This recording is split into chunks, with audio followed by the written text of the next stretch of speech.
The fact finder, सच्चाई से रूबरू। आप इंडिया द्वारा फैलाया गया पहला झूठ, रोहित जायसवाल केस, मस्जिद में बलि और हिंदुओं की पलायन की झूठी कहानी।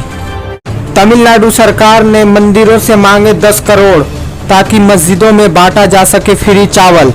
आप इंडिया का तीसरा प्रोपगेंडा, अमेरिका में जॉर्ज फ्लॉयड की क्रूर हत्या के प्रदर्शन में हिंसा के पीछे मुसलमानों को जिम्मेदार बताने की साजिश। द फैक्ट फाइंडर में आपका स्वागत है। आज की इस वीडियो में हम बात करने वाले हैं ऑप इंडिया के बारे में, जो किस तरीके से सांप्रदायिकता फैला रही है, प्रोपगेंडा कर रही है मुसलमानों के खिलाफ, उसके बारे में बताने वाले हैं। इससे पहले भी हमने एक वीडियो बनाया है ऑप इंडिया का एक्सपोज का पार्ट 1। अगर आपने वो नहीं देखा है तो डिस्क्रिप्शन में उसका लिंक दिया हुआ है, उसे जाकर पहले देख लें। शुरुआती दिनों में भारत में जब कोरोना वायरस फैल रहा था, उस वक्त कुछ मीडिया वालों ने झूठे दावों के साथ मुसलमानों को इसका जिम्मेदार बताने की कोशिश की थी, जिसमें ऑप इंडिया ने भी साथ दिया। जब शुरुआती दिनों में भारत में कोरोना वायरस फैल रहा था, उस वक्त कुछ मीडिया उस कोरोना वायरस के लिए मुसलमानों को जिम्मेदार बताने के लिए एक प्रोपगेंडा कर रहे थे। उसी में ऑप इंडिया ने भी एक प्रोपगेंडा किया था। ऑप इंडिया ने एक उत्तर कन्नड़ के भटकल के जगह का जिक्र करते हुए कहा था, अपनी रिपोर्ट लिखी। अपनी रिपोर्ट में यह दावा किया था कि दुबई से आए हुए 4 मुसलमानों ने कोरोना वायरस जांच से मना कर दिया, क्योंकि इसका इस्लाम में इजाजत नहीं है। इस झूठ को पोस्ट कार्ड न्यूज के फाउंडर महेश हेगड़े ने भी फैलाया। इस दावे की सच्चाई जानने के लिए मीडिया ने जब उत्तर कन्नड़ के डिप्टी सीएम से बात की, तो उन्होंने कहा इस तरीके की कोई भी घटना नहीं हुई है यहाँ। उसके बाद फिर इसी घटना के बारे में जानने के लिए भटकल डीएसपी केसी गौतम जी से बात की जब मीडिया कर्मी ने, तो उन्होंने भी कहा कि इस तरीके की कोई घटना नहीं हुई है। 12 लोग दुबई से आए हुए थे जिनका कोरोना चेक निगेटिव आया। नॉर्थ ईस्ट दिल्ली दंगे के टाइम ऑप इंडिया ने झूठी रिपोर्ट में दावा किया था कि मंदिर पर इस्लामिक कट्टरपंथियों ने कब्जा कर लिया। ऑप इंडिया द्वारा फैलाए गए बहुत से ऐसे प्रोपगेंडे हैं। अभी हम आपको दिल्ली दंगे के टाइम की एक रिपोर्ट बताते हैं।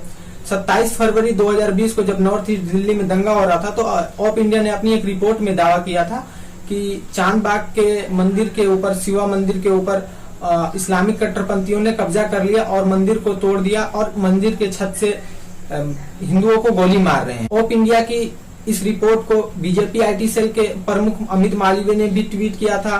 बीजेपी असम की ट्विटर हैंडल से भी ट्वीट किया गया था और कई बड़े बड़े ट्विटर हैंडल से ट्वीट करके ये अफवाह है।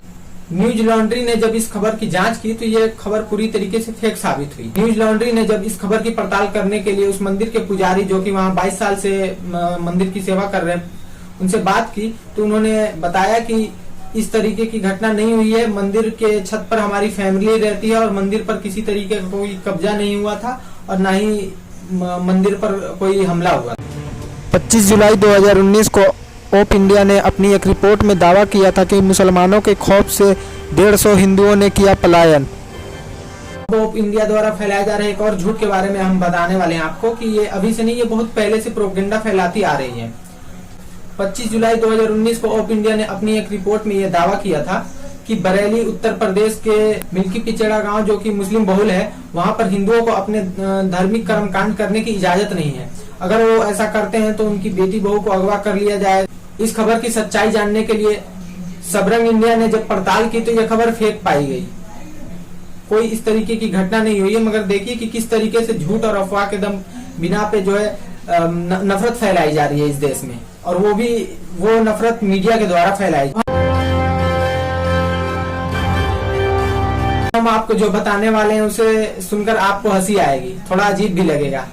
इंडिया भी फैक्ट फाइंड करती है, मतलब गलत खबरें जो वायरल होती है उनको चेक करती है।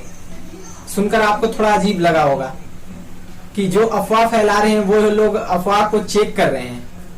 तो अब जो भी पड़ताल करती हैं वेबसाइट, जो पोर्टल न्यूज की, ये हमें न्यूज देती हैं कि हाँ ये फैक्ट हमारे द्वारा चेक किए गए हैं, ये फैक्ट ओके हैं, मतलब सत्य हैं। उसको इंटरनेशनल फैक्ट चेकिंग नेटवर्क से एक्सेप्टेंस मिलती है, तभी हम मान सकते हैं कि इनकी खबरें जो ये चेक करके हमें दे रहे हैं ये फेक नहीं है, ये ओरिजिनल है, इस पर हम विश्वास कर सकते हैं। मगर ऑप इंडिया ने जब अप्लाई किया था इंटरनेशनल फैक्ट चेकिंग नेटवर्क के पास अपना एक्सेप्टेंस के लिए, तो वहां पे इनका फॉर्म रिजेक्ट कर दिया जाता है। उसके बाद भी ये फैक्ट चेक करके और मतलब दुनिया को गुमराह करने का काम कर रहे हैं। अलीगढ़ हत्याकांड के ऊपर ओप इंडिया ने फैक्ट चेकिंग के नाम पर भी पेश की थी गलत रिपोर्ट। पिछले साल जून 2019 में अलीगढ़ में एक अमानवीय घटना घटती है। 2.5 साल की बच्ची की हत्या हो जाती है, जिसके बाद सोशल मीडिया पर एक अफवाह फैलती है कि बच्ची के साथ बलात्कार हुआ था और धीरे धीरे पूरे देश का गुस्सा उस घटना के ऊपर फूटने लगता है।